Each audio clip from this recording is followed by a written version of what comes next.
एक शहर में एक बहुत ही शानदार घर था। वह शहर का सबसे सुंदर घर माना जाता था। लोग उसे देखते तो उसकी बड़ाई किए बिना रह नहीं पाते थे। एक बार घर का मालिक किसी काम से कुछ दिनों के लिए शहर से बाहर चला गया। कुछ दिनों बाद जब वह वापस लौटा तो देखा कि उसके मकान से धुआं उठ रहा है।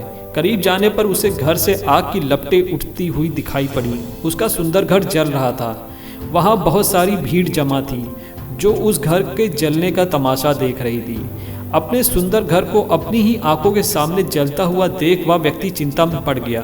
उसे समझ नहीं आ रहा था कि अब क्या करें, कैसे अपने घर को जलने से बचाएं। वह लोगों से मदद की गुहार लगाने लगा कि वो किसी भी तरह उसके घर को जलने से बचा लें। उसी समय उसका बड़ा बेटा वहां आया और बोला, पिताजी घबराइए मत, सब ठीक हो जाएगा।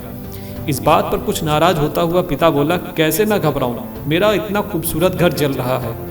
बेटे ने उत्तर दिया, पिताजी क्षमा कीजिएगा, एक बात मैं आपको अब तक बता नहीं पाया था। कुछ दिनों पहले मुझे इस घर के लिए एक बहुत बढ़िया खरीदार मिला था। उसने मेरे सामने मकान की कीमत की 3 गुना रकम का प्रस्ताव रखा।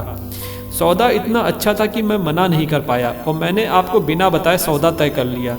ये सुनकर पिता की जान में जान आई। उसने राहत की सांस ली और आराम से ऐसे खड़ा हो गया जैसे सब कुछ ठीक हो गया। अब वो भी अन्य लोगों की तरह दर्शक बनकर उस घर को जलते हुए देखने लगा।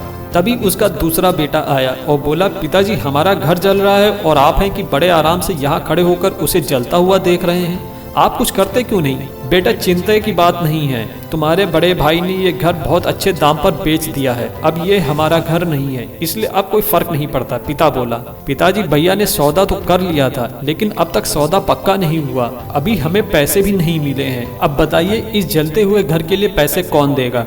यह सुनकर पिता फिर से चिंतित हो गया और सोचने लगा कि कैसे आग की लपटों पर काबू पाया जाए और वह फिर से पास खड़े लोगों से मदद की गुहार करने लगा। तभी उसका तीसरा बेटा आया और बोला, पिताजी घबराने की सच में कोई बात नहीं है। मैं अभी उस आदमी से मिलकर आ रहा हूँ जिससे बड़े भाई ने घर का सौदा किया था। उसने कहा है कि मैं अपनी जुबान का पक्का हूँ। मेरे आदर्श कहते हैं कि चाहे जो भी हो जाए अपनी जुबान पर कायम रहना चाहिए। इसलिए अब जो भी हो जाए, जुबान दी है तो घर जरूर लूंगा और उसके पैसे भी दूंगा। पिता फिर से चिंता मुक्त हो गया और उस घर को जलते हुए देखने लगा।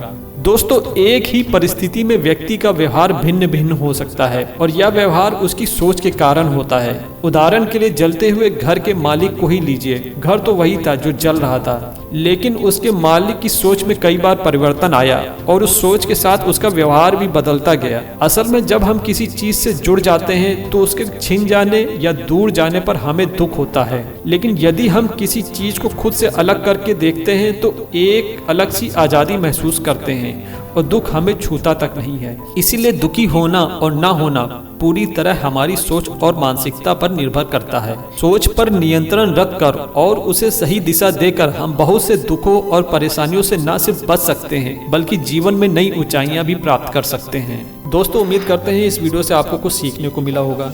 वीडियो अच्छी लगी तो लाइक करें, कमेंट करें और लोगों के साथ शेयर करें। आगे भी हम इस तरह की वीडियोस अपलोड करते रहेंगे तो चैनल को सब्सक्राइब जरूर करें। धन्यवाद। जय हिंद, जय भारत।